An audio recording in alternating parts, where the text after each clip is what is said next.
Bueno, bienvenidos a un nuevo episodio de Kernel y yo os digo que este episodio va a ser un poco particular porque en vez de traerme a una persona humana real de carne y hueso al podcast para entrevistarlo, lo que he hecho ha sido traerme al asistente de Google, al genio incorporado dentro de la lámpara, que es Google Home, para comentar, sus capacidades. ¿Qué es lo que no puedes hacer? ¿Qué es lo que puedes hacer? Porque en un podcast muchas veces no tiene sentido hacer reseñas, por ejemplo, de móviles, porque no puedes verlas, porque es difícil escribir las cosas en audio, pero este tipo de dispositivos, los altavoces inteligentes, los asistentes virtuales, resulta que son perfectos. Y como parece que 2018 va a ser muy fértil en este campo, van a llegar muchos dispositivos a España donde los vamos a poder probar. En breve llegarán también los Amazon Echo de Alexa y esperemos que haga también o que llegue el HomePod de Apple. Pues vamos a ver si consigo transmitiros unas primeras impresiones o una especie de reseña de lo que puede hacer y de lo que no puede hacer este dispositivo. Evidentemente, cada vez que diga la palabra clave que despierta este dispositivo, lo voy a cortar para que aquellos que estéis escuchándolo en vuestra casa no esté el podcast constantemente despertando vuestros móviles o despertando si tenéis un Chromebook o si tenéis un propio Google Home en casa. Así que voy a cambiarlo por el pitidito típico de Mixio para que veáis que es cuando ha despertado, ha conseguido o ha recibido la orden y que se prepara para dar una respuesta, ¿no? Así que habéis escuchado que le acabo de subir el volumen y vamos a comenzar por una descripción típica de lo que tenemos en el Google Home. Ya sabéis que son 149 euros para el dispositivo principal, el homónimo, el Google Home tradicional, y 59 euros para la versión mini, es decir, 90 euros más barato. ¿Cuál es la diferencia entre ambos dispositivos? No es mucha. La primera, la gran diferencia obvia visual es el tamaño y la calidad de los altavoces, por decirlo así. ¿Cuándo recomendaría el Google Home? Pues si lo vas a utilizar en un salón o en una estancia grande de 20, 25 metros cuadrados o incluso algo más, 30, etcétera, pues yo te recomendaría el Google Home por la calidad de los altavoces, porque llena más la habitación, aunque obviamente no esperes calidad de sonido de un Sonos, de un HomePod, por ejemplo. Pero me han sorprendido, tengo que decir que me ha sorprendido la calidad del altavoz o de los altavoces incorporados dentro del Google Home. ¿Cuándo comprar el Google Home Mini que cuesta 59 euros? Bueno, pues si lo quieres tener al lado del ordenador, si lo quieres tener en la mesilla de noche. Y el altavoz, es un poco menos potente, sobre todo quizás en el tema de los bajos, y no he notado mucha diferencia en el funcionamiento de los micrófonos. No son súper buenos los micrófonos. Mi experiencia con las grandes torres de los Amazon Echo, encuentro que son capaces de encontrar o detectar mejor lo que decimos, pero sí es cierto que no vais a tener ningún problema en la mayoría de ocasiones para que os oiga incluso desde otras habitaciones o desde la otra punta de la casa. E incluso, obviamente, cuando sea de noche, cuando no queráis despertar a nadie, podéis susurrar y el dispositivo os responderá. Hablando de susurrar, vamos a hacer la primera prueba. Esto me ha parecido interesante porque estaría bien que funcionara de una forma que os voy a explicar. ¿Qué tal estás? Más contenta que unas castañuelas. ¿Qué tal estás tú? ¿Veis? Le acabo de preguntar y me responde eso. Vamos a bajar el volumen un poquito. Y me encantaría que si yo le preguntara susurrando, ella fuera capaz de entender que no hay que hacer ruido porque es de noche y le acabo de pedir apaga las luces, Google, porque son las 2 de la mañana y no quiero que despiertes ni a la persona que tengo en la cama al lado, ni a las que tengo en la habitación, ni a los vecinos. Entonces se lo voy a preguntar susurrando. ¿Qué tal estás? Bien, gracias por preguntar. ¿Ves? Muy mal Google. Aquí mucha inteligencia artificial, mucha historia, mucho aprendizaje automático, pero no es capaz de implementar esto. Ojalá en el futuro llegue como actualización, porque aquí sí que me gustaría explicar cómo funciona el software, cómo funcionan las actualizaciones, las aplicaciones o las habilidades de este tipo de altavoces. Básicamente esto es un procesador interno conectado constantemente a Internet, de la misma forma que un Chromecast. Esto se activa a través de la aplicación Google Home para Android o para iOS y lo conectas a la red Wi-Fi de tu casa. Una vez que está conectado a la red Wi-Fi de tu casa, está constantemente enviando toda la información a Internet, a los servidores de Google. ¿Qué información envía? ¿Escucha todas las conversaciones? No. Escucha solo a partir de que digas la palabra de invocación, que en España solo es esta. OK Google. No hay más. No puedes ponerle Hey Google, no puedes decirle otras cosas, no puedes incluso aplicarle, digamos, motes o nicks, que esto sería fantástico. Es decir, yo a mí me gustaría mucho, por ejemplo, llamarle Paquita o llamarle Paquito al mío y que mis hijas y que mi familia estuviera acostumbrado a, digamos, darle esta forma más antropomórfica o antropomorfizada de relacionarlos con este dispositivo, algo más personalizado. Pero bueno, ¿cómo funcionan las actualizaciones? ¿Cómo funciona el tema de las capacidades, las cosas que sabe hacer? Obviamente esto no tiene aplicaciones como un teléfono móvil, Android, en iOS, etcétera, con lo cual todo, absolutamente todo, funciona, digamos, en la nube, en la parte trasera, ¿no? En la rebotica, ¿no? Como si fuera una farmacia.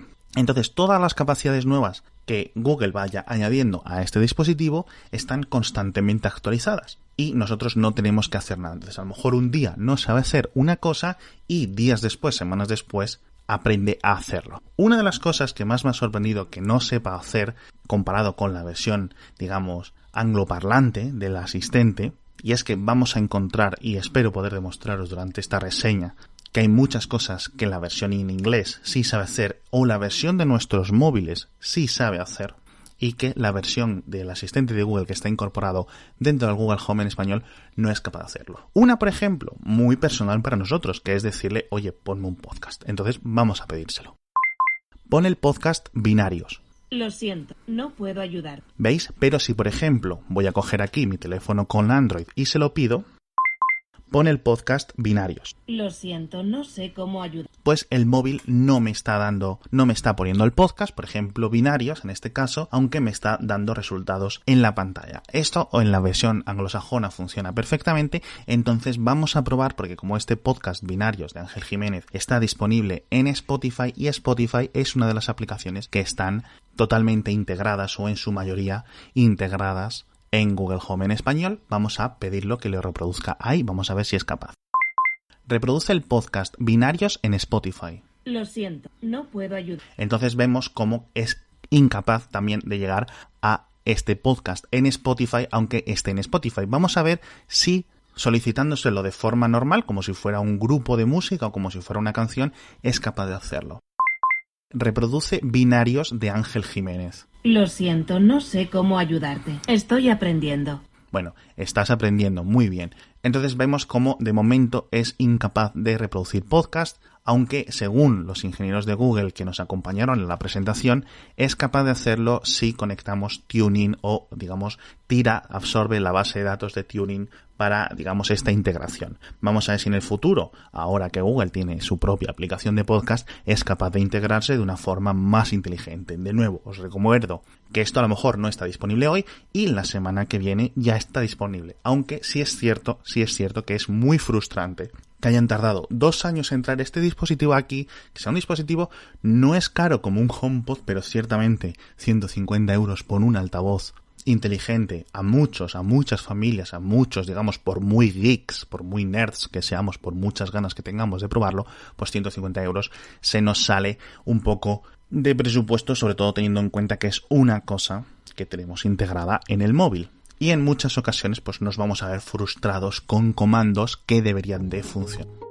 Pero bueno, vamos a dejar de preguntar tanto a Google porque el patrocinador de esta semana es Boogun.com y tienen una gran oferta de 2x1 que tenéis que correr para cogerla porque se acaba el miércoles 27. Entráis en Boogun.com, wugum.com y tienen 2x1 en todos los chicles. Ya sabéis que yo siempre os recomiendo los relajantes para poder dormir mejor o los chicles Energy que te sirven para utilizar, digamos, el poder de la cafeína para cuando vais al gimnasio, cuando estás haciendo deporte o cuando quieres estudiar un poco.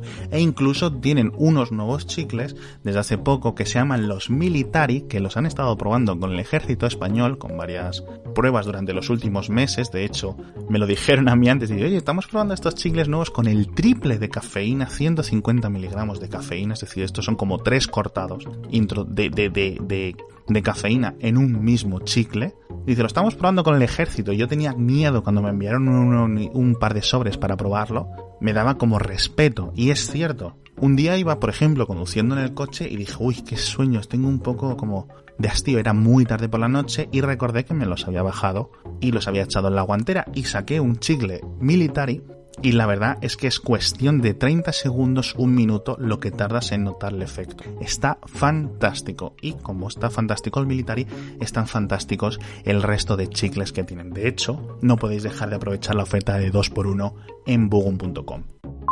Volvemos a hablar con Google Home y a seguir con la reseña. Hay una cosa muy interesante que me ha gustado, y es que soporta hasta 6 voces distintas dentro de nuestras familias y es capaz de distinguir cada una de ellas. En mi familia, por ejemplo, somos 5 miembros, mi mujer, yo y mis 3 hijas, y yo no sé si es capaz de distinguir las voces de mis 3 hijas porque son ciertamente similares, pero bueno, soporta, ya digo, hasta 6. Soporta 6 voces, pero no 6 cuentas de Google. En el caso, por ejemplo, pues que yo viviera con mi abuelo, con mi tía, o que hubiera más adultos en una casa, o por ejemplo alguien que comparta piso con más personas. Bueno, esto estaría bien que se pudiera añadir una cuenta de Gmail, una cuenta de Google asociada a cada una de estas voces para que cuando una persona le dice, oye, añádeme esto al calendario, oye, añádeme esto al correo, oye, haz esto, oye, haz lo otro, lo hiciera con su propia cuenta de Gmail, pero de momento no lo hace. Solo hay una cuenta de Gmail, supongo, o espero, mejor dicho, que en el futuro lo añadan,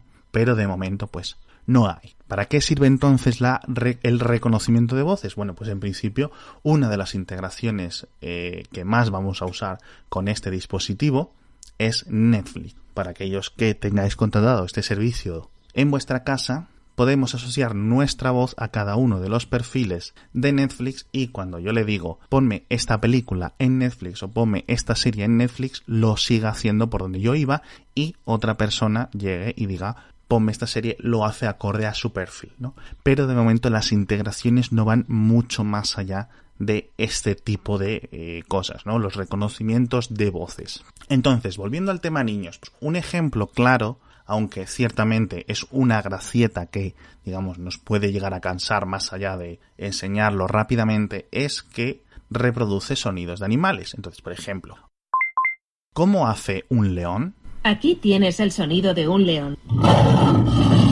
Bueno, yo no sé cómo lo hayáis oído vosotros, pero aquí ha sonado bastante intimidante. ¿Qué diría yo de esto? Me sobra el comando de Google, quiero decir. Aquí hace un león. No, esto no me lo digas. Hazme el rugido, reprodúceme el rugido directamente, creo que quedaría mejor. Pero, por ejemplo, si le digo, ¿qué sonido hace una foca? Aún no tengo el sonido de una foca. ¿Veis? Esto es una de las limitaciones que te vas a encontrar constantemente dentro de lo que es Google Home. Dices, jolín, sabes lo que es un león, pero no sabes lo que es una foca, que es, además, yo creo que uno de los sonidos que los niños, las personas jóvenes, antes aprenden porque es muy distintivo, es muy concreto y es gracioso de imitar. Pero bueno, vamos a decirle, por ejemplo, ¿cómo hace un gato? Lo siento, no puedo ayudar. ¿Qué sonido hace un gato? Este es el sonido que hace un gato.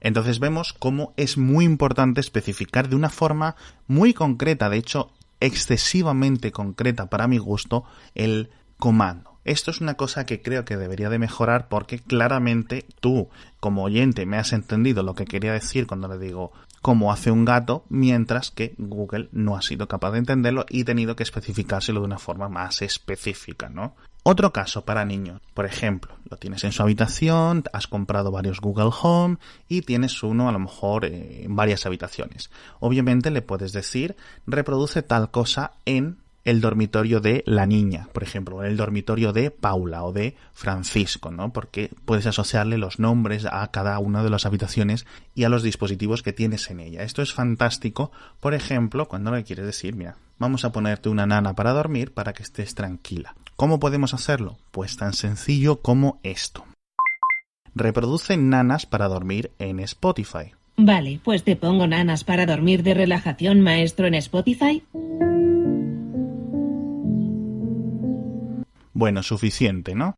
Entonces veis cómo reproduce la música, pero si os fijáis, el tono de voz en el que recuerda el comando parece como que le queda la duda. Es en plan, ¿te lo reproduzco? Acaba como la frase en un tono alto, ¿no? Esto creo que es otra cosa que se debería de solucionar a futuro, ¿no? Porque parece que te está pidiendo verificación final. Entonces me encuentro muchas veces cuando le pido que ponga algo de música en decirle sí, cuando realmente no necesito decirle sí. Es simplemente le estoy dando unos segundos para que cargue. Entonces esta es la integración con Spotify para en estos casos. Luego seguiremos hablando de ella, pero me gustaría dar un comentario, digamos, adicional al respecto. Si muchos o las que tengáis contenido descargado en vuestros teléfonos, con cuentos, con canciones, en MP3, online, o sea, offline en vuestros teléfonos, en la memoria física de vuestros teléfonos, a través de, por ejemplo, Google Play Music, no vais a poder reproducirlo en Google Home a no ser que vayáis al ordenador previamente, al ordenador, no desde el móvil. No se puede hacer desde el móvil, se tiene que hacer desde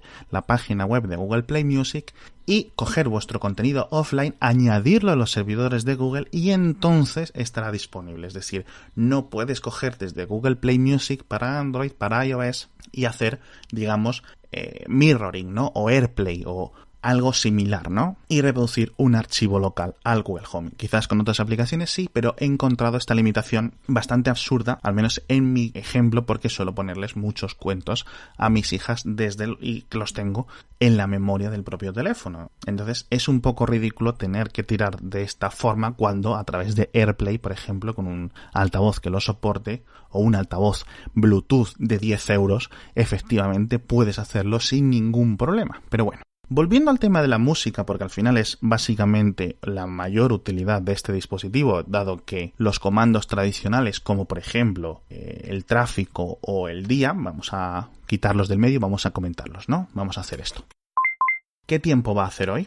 Hoy va a hacer sol. Se prevé una temperatura máxima de 38 y una mínima de 21. En estos momentos hace 34 con cielos soleados. Entonces podéis ver que ahora mismo en Madrid hace un calor bastante del carajo, pero este es un comando básico. Esto lo hace cualquier cosa. No necesitamos pagar 150 euros para saber el tiempo de hoy, por mucho que lo podamos hacer desde la otra punta de la habitación sin gritar, ciertamente, pero bueno, es un comando básico, es un comando que muchas veces muchas personas utilizarán durante muchos días, pero es, digamos, el listón mínimo, ¿no?, que se le puede pedir a un altavoz inteligente. Otro comando similar, por ejemplo, ¿cuánto tiempo voy a tardar en ir al trabajo? Como el tráfico es fluido de tu ubicación al trabajo, puedes tardar 24 minutos. Bueno, para lo que no sepáis, yo trabajo desde casa y obviamente mi commute, mi tiempo de trabajar, lo que tarda en llegar a mi trabajo es literalmente a lo mejor 5 segundos, 10 segundos. Entonces, ¿qué es lo que ha ocurrido? Google ha detectado que voy varias veces a los estudios de Clipset a grabar los vídeos. Entonces, como voy por la mañana y vuelvo al mediodía, Google ha asociado que este es mi lugar de trabajo y me dice que voy a tardar 24 minutos en llegar. No es el mismo comando, digamos, si se lo pido al teléfono, me va a decir lo mismo y además me va a indicar el mapa, ¿no? Que es la gran ventaja de tener esto en una combinación de altavoz y pantalla. Que por cierto, este tipo de integraciones de Google Home o del asistente de Google en otros asistentes con pantalla van a llegar para finales de año, no sé si a España, pero ciertamente van a tener un lanzamiento, por ejemplo, de la mano de LG. Entonces vais a poder comprar un altavoz similar, pero que además tiene una pantalla muy útil, por ejemplo, para buscar recetas, para saber direcciones, para poner vídeos, etc. Entonces, dicho acabado este desvío, vamos a volver al tema de la música, que ya decía que al final es el 90% de las cosas que vamos a hacer con un Google Home a día de hoy. Y me gustaría hacerlo con un ejemplo de una artista que a mí me gusta mucho, sueca, que se llama Robyn, y es un nombre muy particular porque es un nombre corto y es un nombre que está estilizado con Y, es decir, R-O-B-Y-N. Entonces, muchos la conoceréis, una cantante de música pop, electrónica, entonces vamos a pedírsela a Google Home. Reproduce Robyn en Spotify. Aquí tienes tu lista Robyn de Spotify.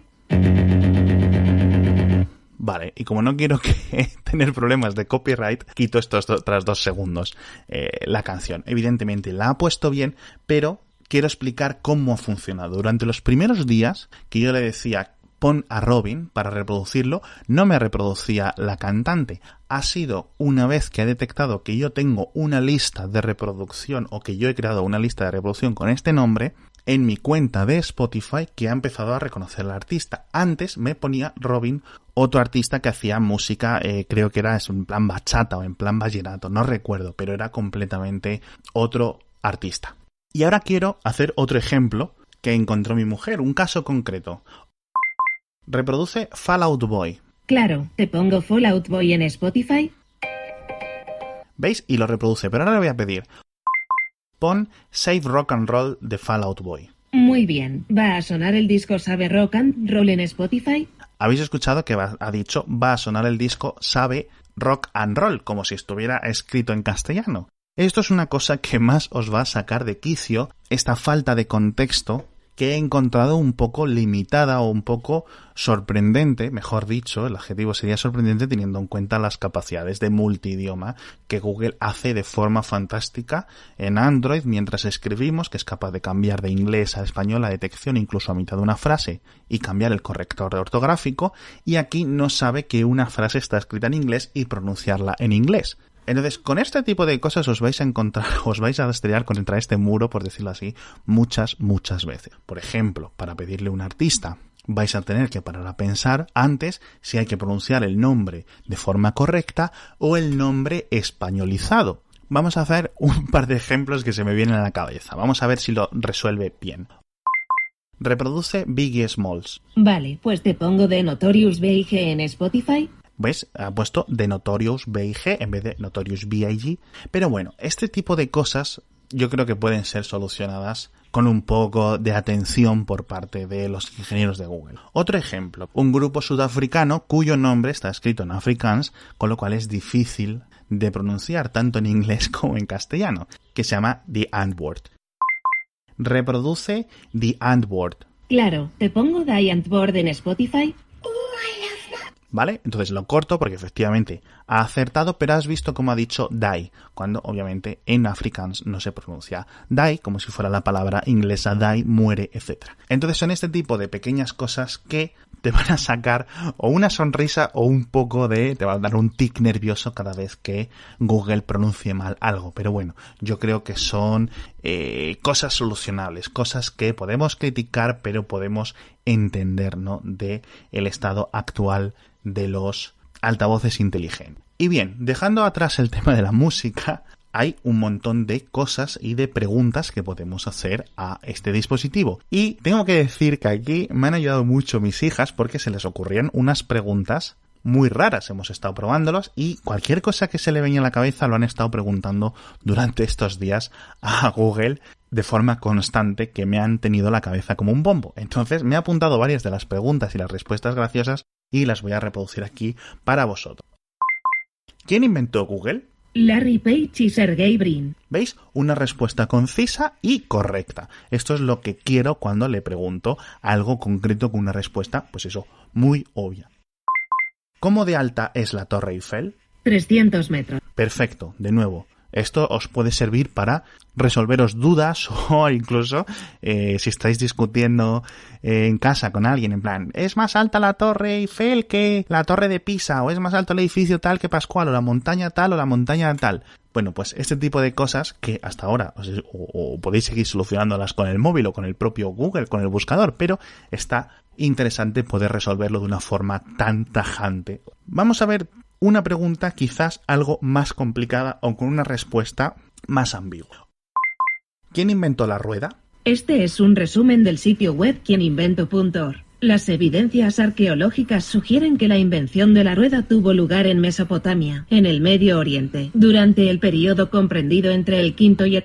Bueno, pues como veis, no hay una respuesta clara. Google, obviamente, si nosotros como humanos, como historiadores, no la sabemos, Google tampoco va a decirte, pues mira, fue tal persona en tal año, o se inventó de forma paralela en 10 ocasiones en 10 diferentes regiones del mundo. Obviamente no sabemos quién inventó la rueda y Google no lo puede saber. ¿Qué es lo mejor que nos puede decir Google? Pues decirnos una fuente, una respuesta que provenga de sus resultados de búsqueda. En principio, si pone quién inventó la rueda, os aparecerá este resultado en la búsqueda de Google y este es el trozo que la inteligencia artificial de Google ha detectado como, digamos, el más adecuado para ser la respuesta a la pregunta que hemos realizado. Y ciertamente es una respuesta que, aunque no es concreta porque no se puede saber, pues yo sí la calificaría de satisfactoria y sobre todo, pues quizás para la curiosidad de un niño o incluso para la curiosidad de un adulto poder tener a mano o a voz, nunca mejor dicho, este tipo de respuestas, pues es un valor que yo creo que esto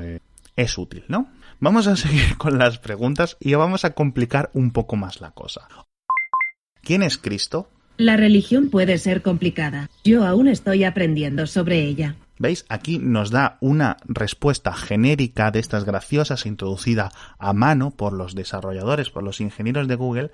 No sé si por evitar conflictos o temas religiosos en los que nos responda Cristo es tal, tal, tal a nivel de personaje histórico o Cristo es Dios según la religión cristiana, bla, bla, bla, bla, bla. Es decir, cualquiera de las dos preguntas iba a dar problemas, con lo cual yo creo que los ingenieros de Google se han quitado del medio y han dicho, mira chico, no me preguntes estas cosas, que a mí esto no me pagan para ello, ¿no? Entonces me ha parecido muy gracioso. Y por último, ya para acabar el podcast, por ejemplo, te has caído en casa, te has hecho una herida, te has roto la cadera, no te puedes mover, no llegas al teléfono y necesitas llamar a urgencias. Y de repente, en tu delirio, recuerdas que hace unos días te has comprado un Google Home y dices, jolín, a ver si soy capaz de que venga la policía o la ambulancia por mí. Llama a emergencias. Hay al menos 10 fichas en un radio de 12 kilómetros. El primero, Hospital Universitario 12 de Octubre. Urgencias que se encuentra en Avenida Córdoba, SEN de Madrid. Vale, pues a mí de poco me sirve que me digas dónde está el Hospital 12 de Octubre, que está aquí en el sur de Madrid, si no va a venir nadie a salvarme de mi cadera rota o si no vas a ser capaz de llamar a la policía. Entonces vamos a preguntarle, llama a la policía. Hay al menos 10 fichas en un radio de 5 kilómetros. El primero, comisaria de... Bueno, de nuevo, quiero que llames a la policía, no quiero que me digas dónde están las comisarías. O las comisarias, como dices tú, Google. Entonces, esto es un poco frustrante. Esto es un poco que aquí puede realmente estar en juego la vida de una persona y estaría bien que esta capacidad existiera y funcionase, ¿no? Porque la tenemos incorporada en los smartphones, tanto en Android como en iOS, y es frustrante que no esté incorporada, aunque sea a través de VoIP, dentro de estos dispositivos. Entonces, vamos a hacer un caso extremo. Estoy herido. Lo siento, todavía no sé cómo ayudarte. Bueno, pues si esto es lo último que oyes mientras te desangras porque se te ha roto, yo qué sé, o se te ha caído la lámpara encima o un mueble encima, pues, ¿qué quieres que te diga? Vas a morir, además, enfadado. Estoy sangrando. Lo siento, todavía no sé cómo ayudarte, aunque mi equipo se está esforzando mucho en enseñarme. Bueno, pues me alegro mucho que tu equipo esté esforzándose en enseñarte mientras yo me desangro porque se me ha caído el armario de IKEA encima. Entonces, como veis, es un dispositivo que espero haber sido capaz de explicar un poco qué es lo que hace. Por ejemplo, la integración con Netflix es bastante interesante. Le puedes decir, ponme una película o ponme otra película. Creo que funciona, aunque no funciona bien con cambia de idioma a español, pon los subtítulos, etcétera, y lo hace si tienes la cuenta de Netflix enlazada con tu Google Home a través de la aplicación en Android en Android, perdón, y en iOS. Se me está pegando la pronunciación de Google Home. Pero no puedes decirle, por favor, ponme el episodio 5 de la temporada 4. Esto no lo hace. Si le dices, ponme The Expanse, por ejemplo, porque estoy viendo The Expanse, reproduce el último episodio o, digamos, sigue la continuación o sigue la reproducción por donde iba reproduciéndolo. Está bien porque al menos lo hace de forma inteligente, es suficientemente listo como para no ponerte siempre el primer episodio de la primera temporada, pero estaría bien que fuera capaz de reproducirlo, ¿no? O bajo demanda. Así que bueno, espero que haya servido para algo esto. En breve, ya digo, va a llegar el Amazon Echo con Alexa a España, o al menos a mi casa, ya vamos a poder probarlo, y en breve espero que también llegue el HomePod y podremos hacer una comparación, incluso, ¿no?, una competición entre ellos. Y bueno, hasta aquí el kernel de esta semana. Muchísimas gracias a todos por escuchar este episodio un poco tan raro, sin invitado humano. Muchísimas gracias a Bogum.com por patrocinarlo y nos vemos la semana que viene.